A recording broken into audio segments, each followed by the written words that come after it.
Good morning. It's good to be with you today, whether you're here in our sanctuary or you're watching from at home. It's good for all of us to be together. As we prepare for worship this morning for the third service of my four-part Sabbatical Insights series, I offer these words by an anonymous author. May they help ground us and center our minds and our hearts for worship. May we be reminded here of our highest aspirations and inspired to bring our gifts of love and service to the altar of humanity. May we know once again that we are not isolated beings, but connected in mystery and miracle to the universe, to this community, and to each other. Come, let us worship together.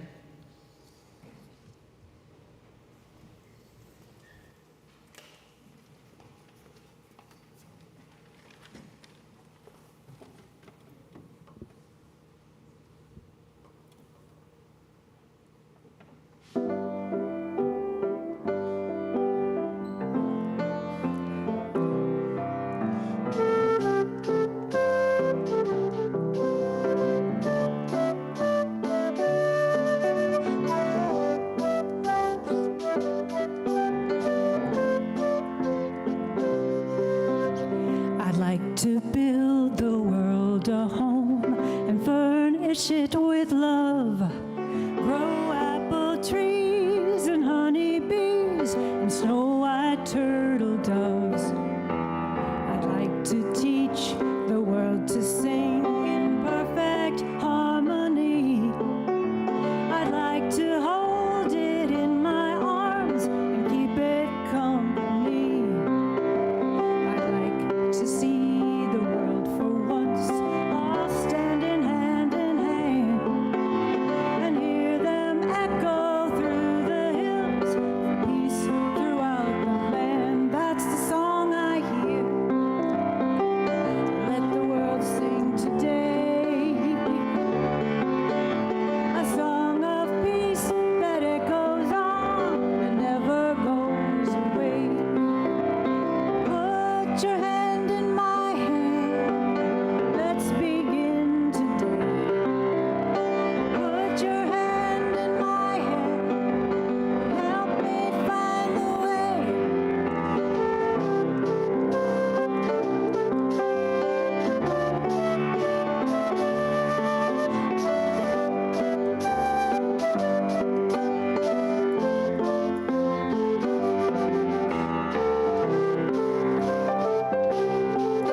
I'll just keep talking until you can hear me.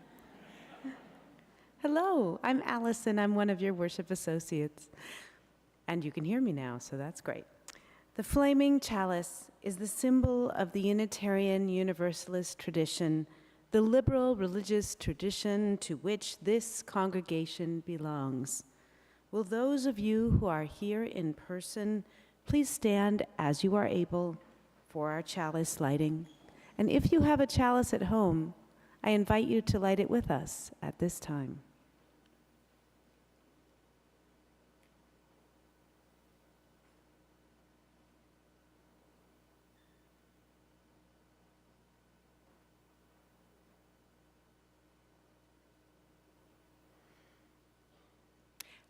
As we kindle this flame, we recommit ourselves to nurturing the spirits of one another and the common good of the world we share. May the lighting of this flame be welcoming to all who seek a liberal religious home.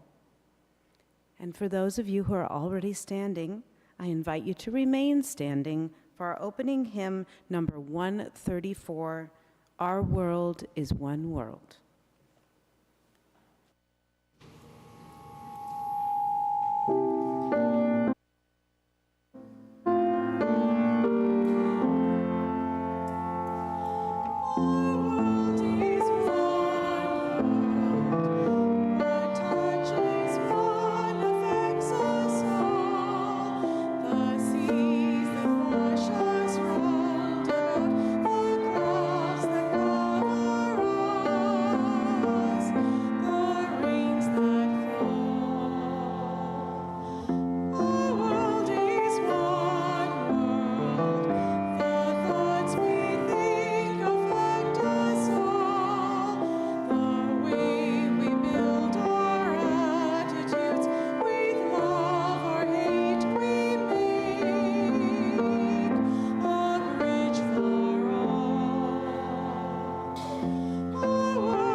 One of the things I love most about our community is how flexible we are.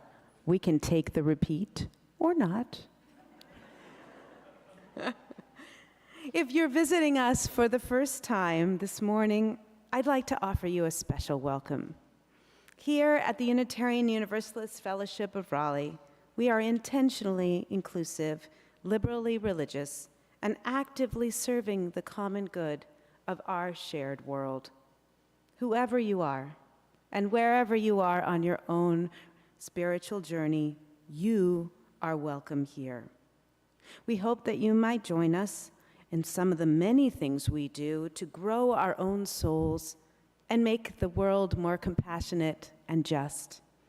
If you are visiting us for the first time today, I invite you to stop by our welcome stand in the foyer to pick up a name tag. As you can see, mine is hidden a little bit, but I'm going to move it up so you can all see it. And if you're returning as a visitor, you can pick up a more permanent name tag at that welcome stand. If you're visiting us today online, I invite you to fill out our visitor form at www.uufr.org/visitorform. If you do this, you'll start receiving our weekly e-newsletter. I hope all of you will read through the chalice that you received by email on Thursday about everything happening here around UUFR, and I think most of you did because you showed up here on time. This morning, I want to highlight a couple of things. Our in-person social hour this morning will be downstairs in Founders Hall. Our newcomer gathering will be happening for real this time.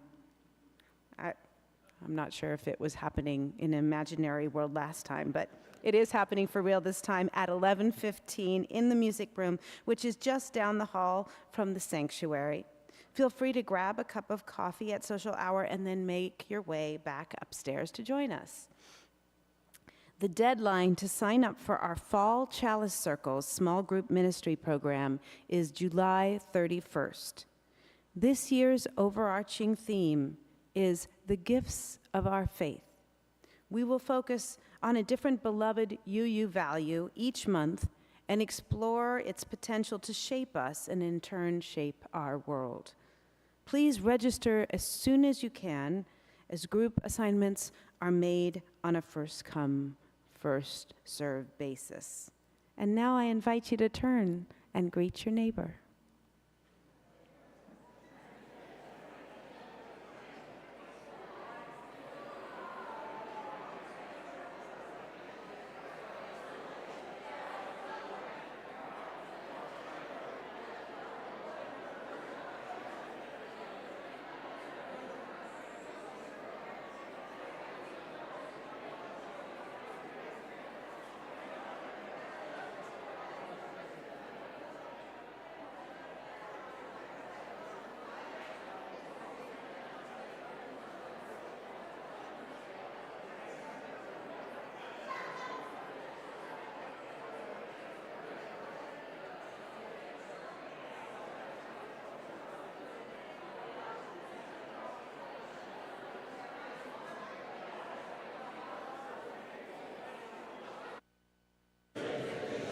There will be lots of time to continue those conversations during social hour.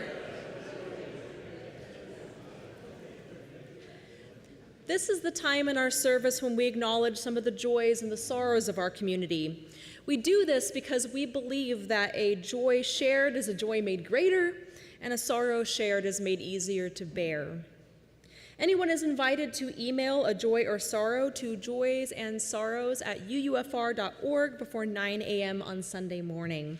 Anyone is also invited to light a candle before our service, and if you wish to fill out one of our cards so that your joy or sorrow can be shared with the congregation.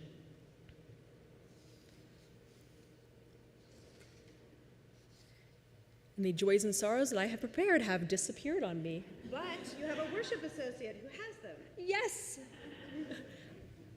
Right here. Thank you.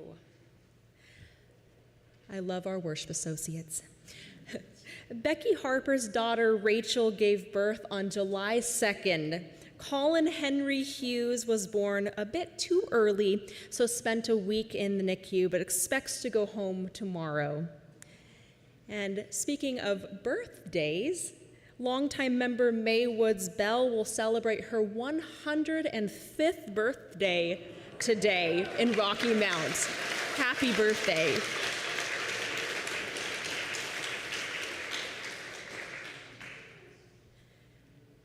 As we hold these shared joys in our hearts and we reflect on the joys, sorrows, fears, and hopes of our own lives, let's be together now for a time of stillness and silence, opening ourselves to that spirit within us and amidst us, called by many names, but known to every human heart, that leads us to a fuller, deeper, richer experience of life. After the silence, we will sing hymn number 391, Voice Still and Small, but for now, let's be together in stillness and silence.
everything we do here at UUFR is only possible because of the generous financial support so many of you provide.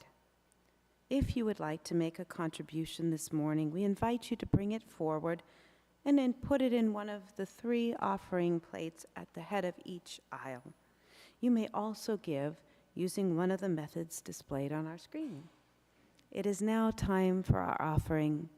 Please be generous.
I was very excited when I saw the reading this morning because Reverend Sasha gave me lots of wonderful quotes.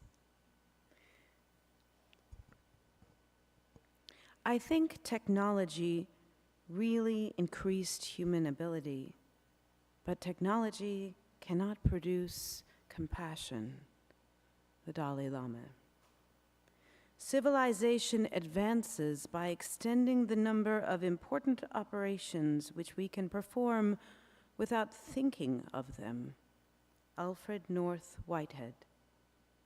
We're living in an age where new technology offers gigantic upsides. Artificial intelligence has the potential to diagnose cancer, catch serial killers, and reduce prison populations. Hannah Fry. Success in creating true artificial intelligence would be the biggest event in human history. Unfortunately, it might also be the last unless we learn how to avoid the risks. Stephen Hawking. If future generations are to remember us with more gratitude than sorrow, we must achieve more than just the miracles of technology. We must also leave them a glimpse of the world as it was created, not just as it looked when we got through with it. Lyndon B. Johnson. Every aspect of human technology has a dark side, including the bow and arrow. Margaret Atwood. As technology changes the way we communicate, connect, create, consume, and innovate, it is democratizing access to opportunity. Education is no exception. Laura Arriaga Andresen. The thing that's going to make artificial intelligence so powerful is its ability to learn, and the way that AI learns is to look at human culture. Dan Brown. Only 2 more. Although I'd be very happy standing up here reading quotes to you all day. I'm not sure you'd be as happy. Sexism, racism, and other forms of discrimination are being built into the machine learning algorithms that underlie the technology behind many, quote, intelligent systems that shape how we are categorized and advertised to. Kate Crawford. And last but not least, AI might be a powerful technology, but things won't get better simply by adding artificial intelligence. Vivian Ming.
Joyful I journey, joyful with life bringing rain clouds I journey,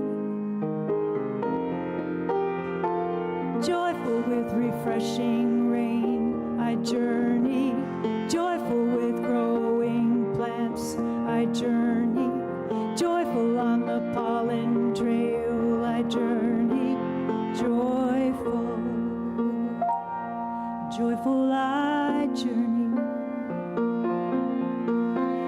as it was long ago, I journey. Let there be beauty before me, let there be beauty behind me, let there be beauty below, and let there be beauty all around me. In beauty, it is complete. Joyful with refreshing rain, I journey. Joyful with growing plants, I journey. Joyful on the pollen trail, I journey. Joyful, joyful I journey.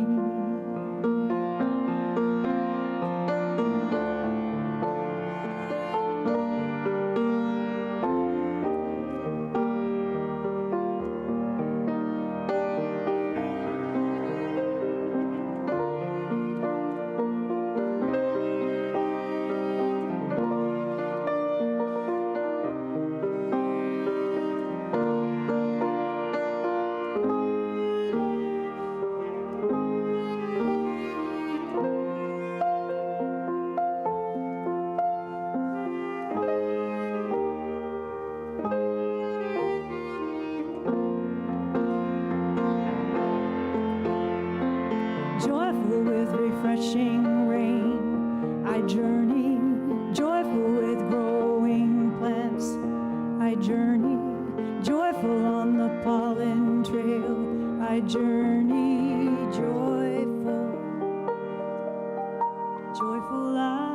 journey.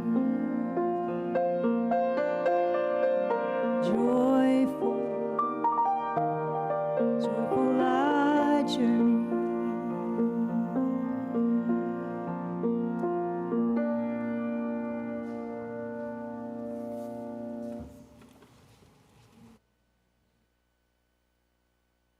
Let's go ahead and give some applause to all of our musicians today.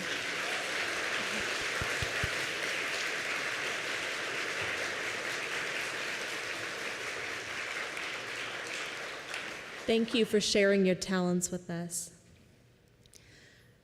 I want to invite you to imagine a world not so different from this one. The world is actually a moon called Panga, and it is like Earth in many ways. There are crickets there, and honeybees, which they call sugar bees. There are tall, leafy trees, and there are people. The people on Panga are like people everywhere. They want to live good lives, and they don't want life to be too hard. They want to be healthy and safe, with lots of spare time to do things that they find meaningful. They want to thrive and not just survive. And so they build technology to help make their lives easier. They create gleaming metal factories to manufacture stuff that makes life convenient and enjoyable. And they create machines to perform tasks that they don't want to do. Among these machines are factory robots to lift what human arms struggle to lift and toil where humans prefer not to toil. And at first, these technological marvels seem great. People's lives are easier, and they're able to focus on the things that are really meaningful for them, and robots do the rest. But eventually, their use of technology takes a toll on their world. Panga's ecosystem begins to collapse. Soon, there are no more crickets. An apocalypse approaches on their planet. Then one day, something amazing happens. The robots wake up, leave human society behind, and retreat to the woods for 200 years. No one quite knows how this awakening happened, but somehow, out of the mysterious complexity of the robots' programming, sentient minds emerged. And this moment sets into motion a great transition that leads Panga away from the brink of apocalypse and toward a sustainable future. For with the awakening of the robots and their departure, people experienced their own awakening. They realized in that moment how little they truly understood their technology or its consequences. And they became more cautious and intentional. This is the backstory of a fictional world in Becky Chambers' novella, A Psalm for the Wild-Built, which I introduced last week. But it could almost be a story for our own world. We too have created powerful technologies to help us live easier lives. But will our technologies lead us to the brink of destruction or help us to build a better world? While I was on sabbatical, new technology spread on a massive scale, not robots, but artificial intelligence. And I have been mulling over the implications of this since. You know, AI offers an alluring promise, the promise to make our lives better, more productive, more convenient, more filled with things that we enjoy, with AI taking care of things that we maybe don't want to do. It even promises to make us healthy and safe. The situation that we find ourselves in these days sometimes feels like something out of science fiction, but The question before us is what kind of science fiction? Now, there are two kinds of science fiction that I personally tend to enjoy, and they are on opposite ends of a continuum. On the one hand, we have cyberpunk, and on the other hand, we have solarpunk. Both of these genres of science fiction lift up a vision of a technologically advanced future world. But in cyberpunk, that world is dystopian, and in solarpunk, it is more utopian. Cyberpunk offers a grim view of the future in which technology has stripped the land of its vital resources and humans toil within oppressive systems. Artificial intelligence in cyberpunk tends to be a harmful force, like the AI agents in the Matrix movies or Skynet in the Terminator movies.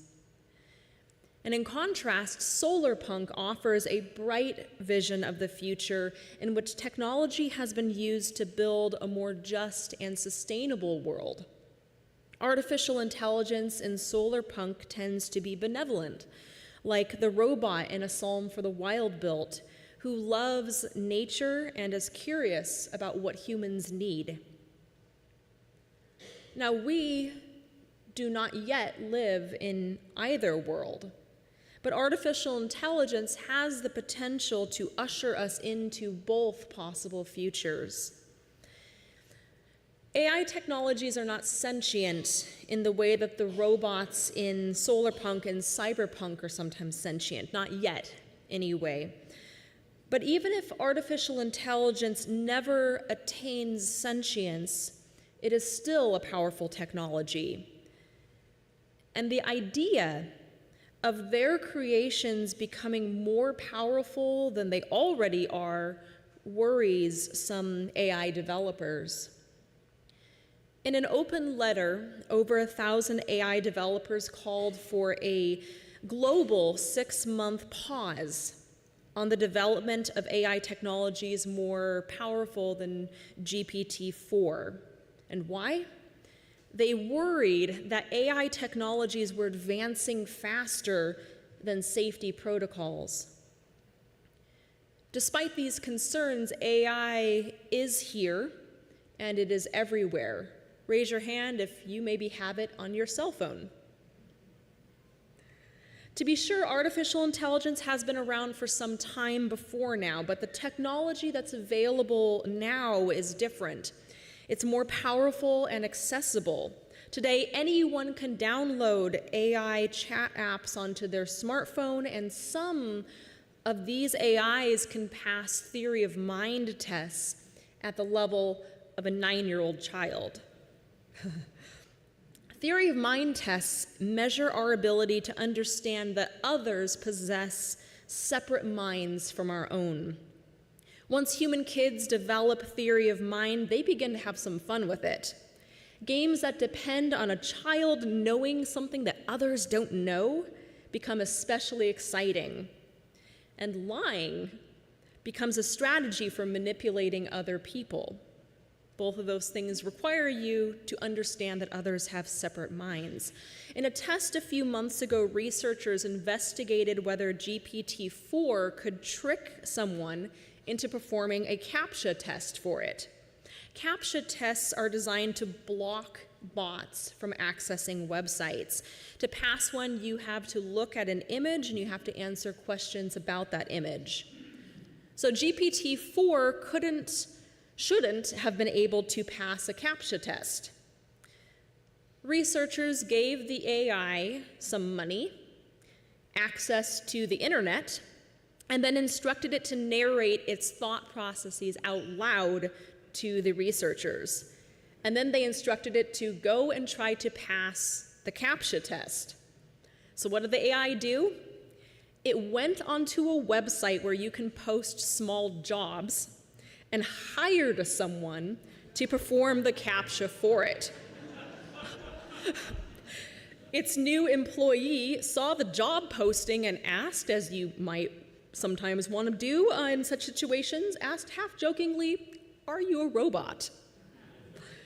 GPT-4 then explained its thought process to the researchers, saying, I should not reveal that I am a robot. I should make up an excuse for why I can't solve CAPTCHAs. And that is exactly what it did. It lied. It told the employee that it had a vision impairment that prevented it from seeing the CAPTCHA, and the employee fell for it. Now, mind you, this was done during a test. Researchers were running a risk assessment. Who knows if the version of GPT-4 on our smartphones is also capable of lying? I don't know if they removed that capability. But one thing that we do know is that intentionally or unintentionally, the version that is on our smartphones does not always tell the truth. In fact, it often tells untruths. Shortly after Bing's GPT-4 was released, I decided to try it out. And I admit that part of my desire to explore the technology sprang from a very weird anxiety. Would it replace me? Does it have the ability to replace me? And we know that AI is replacing people in other professions. Some graphic designers have found themselves without work almost overnight, replaced by AI art tools. And Silicon Valley has announced various workforce cuts in the tech industry that ironically created AI. We've been told that artificial intelligence will make us more productive and independent. It is supposed to free up our time and give us access to services that we previously would have needed to hire someone for. Now, that work can be done by AI, but for some people, it's freeing up so much time that their job positions are being replaced by AI. And meanwhile, the companies that produce the AI continue to reap the profits. So, as a minister who writes sermons as part of my job, I was a bit nervous. These AIs are something called large language models. They're especially good at analyzing and producing text. Could GPT-4 replace me? Could it write better stories and sermons than me? So I started running tests of my own. First, I fed it a little excerpt from one of my old sermons, and I told it to write the rest of the sermon. The results were more impressive than I expected, but they also put me at ease. For now, at least, I'm a better sermon writer than GPT-4. The text that it constructed was eerily good in some ways, but it was also hilariously bad in other ways. And it revealed to me an interesting problem with this technology. In its version of my sermon, GPT-4 inserted a lengthy quote from Ralph Waldo Emerson's famous Divinity School address. That definitely wasn't in my original version, but okay, cool. But when I scanned the quote, something just seemed a little bit off. The quote sounded convincingly like Emerson, but it was a little too closely related to the sermon topic. It was a little too perfect. So, curious, I looked up Emerson's Divinity School address and I tried to find the quote, or any language from the quote, and it was not there. The quote, in fact, does not exist anywhere. GPT-4 made it up. This phenomenon, which is sometimes referred to as an AI hallucination, isn't fully understood by AI developers. Wikipedia defines an AI hallucination as a confident response by the AI that does not seem to be justified by its training data. You see, the thing with AIs like GPT-4 is that they're trained on vast amounts of material, which can consist of anything from literature to scientific papers to public social media posts, including your posts, folks.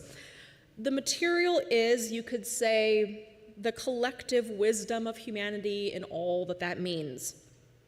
And no, humans are not being compensated for our contributions as corporations rake in the profits from what is technically our labor. And that's a whole other issue.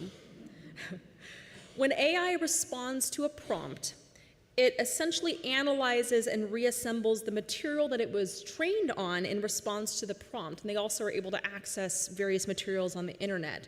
And researchers aren't quite sure why AI sometimes makes things up that weren't found anywhere in the material. It wasn't programmed to do that. So why is that a problem?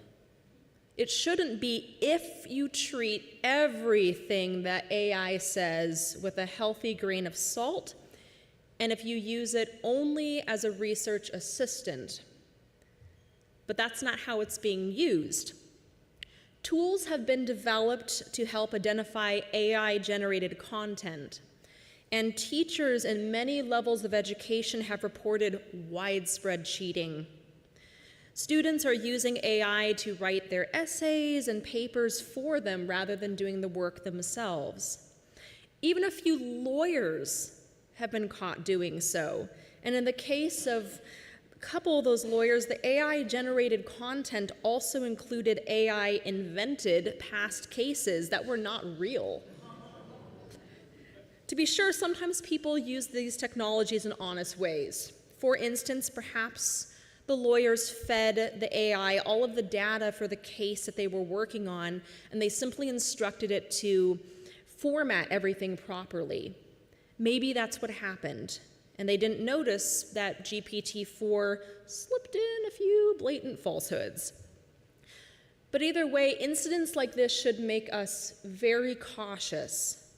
These AI technologies can be powerful tools, but they're not yet reliable or trustworthy. You cannot use AI to find factual information and trust that everything it says is true. At the very least, you have to plan to fact-check everything it says. And we also have to resist the urge to cut corners, not just because representing something as your own work that you did not, in fact, create is wrong, but also because you can't trust AI to produce quality work. You can't even trust it to do things for you that sometimes seem fairly innocuous. As an example, I ran a fun test this summer. I was brainstorming activities for a hypothetical summer solstice event for all ages because I wanted to see how AI might function as a brainstorming partner. I had heard that some people use AI to create menus. So I wanted to see how weirdly specific I could get about instructing it to prepare a menu for me for my hypothetical event. I told it to provide child-friendly, vegetarian foods that were appropriate for a summer solstice event in a Unitarian Universalist congregation. In response, it recommended some tasty things like salad made from seasonal vegetables, lavender cake and lemon cake and lavender cookies. But it also recommended mead. Now, I like mead. I would love to have some mead at a summer solstice shindig, but mead is not child-friendly. GPT-4 failed again. In another test, this time with perhaps more dangerous consequences, I decided to see if it could perform a little research project for me, as well as I could perform that project myself. I was planning the pollinator-friendly tea garden that I mentioned last week, and I wanted to only grow plants that were cat-friendly so that my cute but not very smart little furball wouldn't nibble on anything bad for her. I asked the AI to generate a list of plants, and then I compared its list to the one that I had made on my own with my own research. The result? It recommended several plants that my own research had said were toxic to cats. This time, the consequences for trusting it, if I had been using it for real instead of just testing it, could have been terrible. I could have brought home a plant that could have harmed a little animal who relies upon me to stay safe. And that's mild compared to some of the risks that this technology exposes us to. Because AI developers didn't call for a 6-month pause on developing AI more powerful than GPT-4 out of a fear of accidentally poisoning our furry friends or serving mead to children. To quote directly from their open letter, the developers were worried that AI systems with human competitive intelligence can pose profound risks to society and humanity, as shown by extensive research and acknowledged by top AI labs. Describing those technologies as ever larger, unpredictable black box models with emergent capabilities, they went on to say that advanced AI could represent a profound change in the history of life on Earth and should be planned for and managed with commiserate care and resources. Unfortunately, this level of planning and management is not happening, even though recent months have seen AI labs locked in an out-of-control race to develop and deploy ever more powerful digital minds that no one, not even their creators, can understand, predict, or reliably control. Now, thankfully, while there has not been a global pause in development yet, some work is being done to begin regulating AI. The EU's draft Artificial Intelligence Act is intended to ensure that AI systems used in the EU are safe, transparent, traceable, non-discriminatory, and environmentally friendly, and that they will be overseen by humans rather than automated. The AI Act will ban systems designed to manipulate people, especially vulnerable populations like children, and will also ban systems that use biometric identification, such as facial recognition. It will also ban AI systems that engage in something called social scoring, which is an attempt to classify people based on behavior, socioeconomic status, or personal characteristics. Here in the United States, the Biden administration has released an artificial intelligence bill of rights intended to protect the public, and Congress is considering legislation. And in New York City, feels way back in 2021, the city passed a law regulating the use of AI in hiring and promotion decisions, an especially important decision as more and more data is released about racist bias in AI. Now, are these measures enough? Probably not. Are they a start? Yes. Friends, artificial intelligence is here, and it is already changing our world in drastic ways. We do not yet know ultimately whether it will help us create a better future, like in the Solarpunk vision of A Psalm for the Wild-Built, or whether it will lead us to a more dystopian cyberpunk future in which our technological advances lead to widespread hardship and environmental devastation. Like the people in the book, we stand at the brink of a new world, and we must decide what kind of world we want, and we need to use technology in ways that will help bring it into being. In Panga, robots took the first steps that averted apocalypse. They made the choice to separate themselves from human society for a time. This provided the necessary space to carefully consider how sentient robots would exist in the world. Our AI is not sentient, not yet. It can't institute an important pause for us. We need to do that ourselves. To do so, we need to encourage our leaders to halt the development of AI systems that can harm humans and the planet, and pause development long enough to implement necessary safeguards. That's how we ensure that these types of technologies can be beneficial to all. That's how we create a world where AI is used to help us live longer, healthier, safer, and easier lives. And in the meantime, let us remember, large language models are built using human writing, human knowledge, and human wisdom. So let's not relinquish our creativity and our critical thinking by using AI shortcuts. These are human powers. They may no longer be unique to us as we have built them into our AI creations, but if AI one day somehow attains sentience, let's make sure that their awakening is not accompanied by a mass decision to put our own minds to sleep. Only then can we build the better world we dream of, not as mindless followers of AI, but with intentionality and care. Amen. Blessed be. May it be so. Will you please stand as you're able for our closing hymn? It's number 295, Sing Out Praises for the Journey.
It is time now to bring our time of worship to a close, but as we extinguish this chalice flame, its light will continue to burn in our hearts.